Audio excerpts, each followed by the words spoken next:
You're listening to the Betoota Advocates Weekly News Wrap on Desert Rock FM 96.5. Welcome back to the weekly Betoota Bulletin. Thank you for joining us. There's a lot going on in the world. We're talking NRL scandals. We're talking AFL scandals. The Adelaide Crows are fucking sickos by the sounds of things. Fucked in the head. Fucked in the head. We've also got the voice to Parliament that's been thrown around this week in politics. We've got a 43% cut on carbon emissions announced by the Albanese government with the help of the Teal heiresses. And basically, everything has shifted back to normal post-election.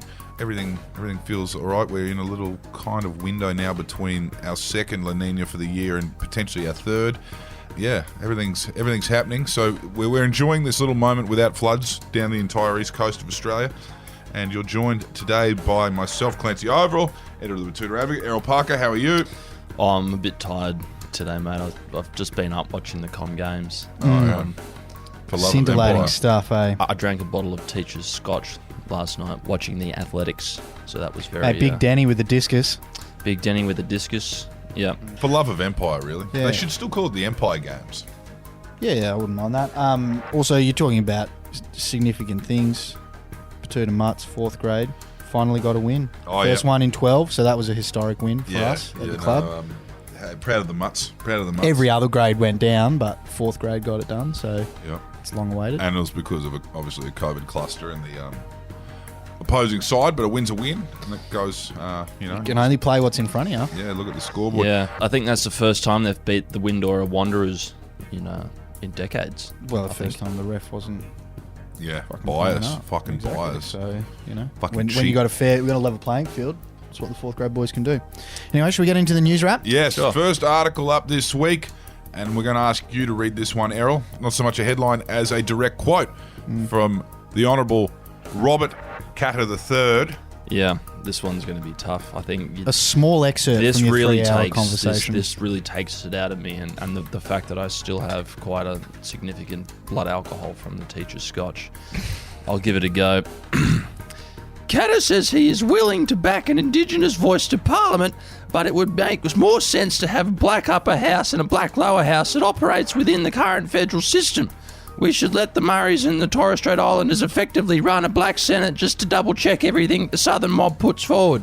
Because if I'm honest, and my opinion might be heavily influenced by rugby league, but nevertheless, there is something to be said about the solutions-based approach we see in Queensland politics, black and white, and yes, I'm well aware of our First Nations brother cousins don't necessarily acknowledge state borders, and neither do I for that matter. As far as I'm concerned, anywhere south of Bundaberg is a suburb of Sydney. And the only border I'm ready to acknowledge is the Brisbane line, which was by far the most cowardly defence proposal in the history of modern military strategy, formulated by those bastards in Canberra during World War II to concede the northern portion of the Australian continent to the Japanese so they could prioritise the blue blood farming plains of New South Wales and those Victorian one-horse brothel towns that ran out of gold when Ned Kelly was still in nappies.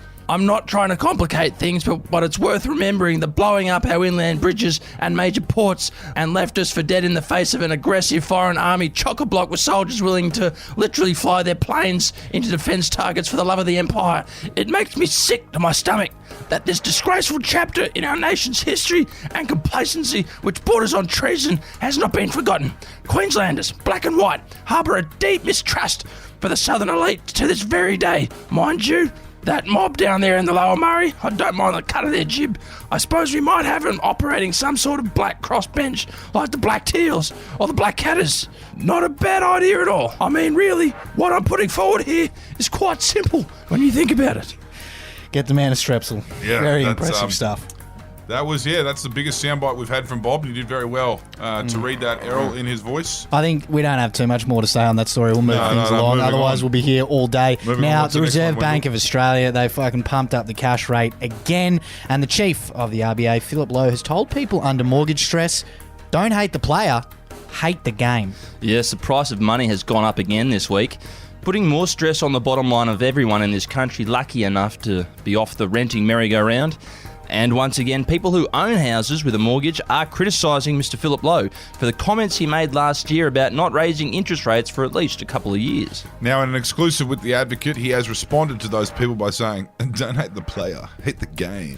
Yeah, he went on to say, I know I said there wouldn't be any more increases until 2024, but in the immortal words of Bob Dylan, things have changed. Plus, don't get cross at me. I'm not the person who let you have a giant mortgage on some mouldy shitbox.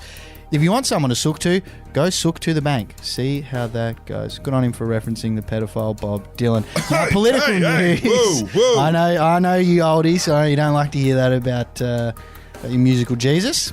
But we'll move on to some political news. And Peter Dutton has been rushed to hospital after begging Parliament to not be afraid of his chunk of uranium. Well, apparently he's in somewhat of a stable condition, but given the radioactive mineral has a half-life longer than a Portaloo shit, he could be in for a bit of strife. Yeah, this all comes after Peter Dutton tried to emulate Scott Morrison's famous coal prank, except this time it was a large chunk of uranium. And rather than bulk laughs from his party, everyone's kind of scrambled out of Parliament chamber as quick as they could. So hasn't really worked out for him. This contrarian nuclear debate continues to limp on.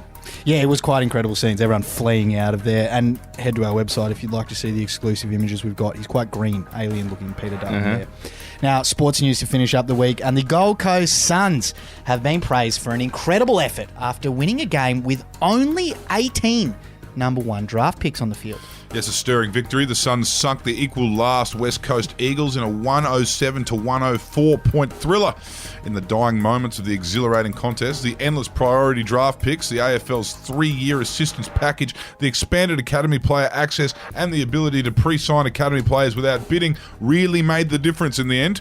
And the man with the softest hands in the nation, AFL CEO Gillian McLaughlin, could not be happier for them. He said, quote, "They've costed us an unbelievable amount of money over the past 10 years, not just in lost ticketing revenue, but advertising revenue, TV ratings, and more broadly, the hideous reputational impact they've had on the game.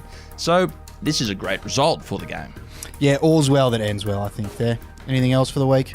That's it, mate. That Bob Cutter soundbite really took it out of Errol and the rest of us, for that matter, and we're fucking running way over time. Yeah. So thank you for tuning in. All the best. Mahalo.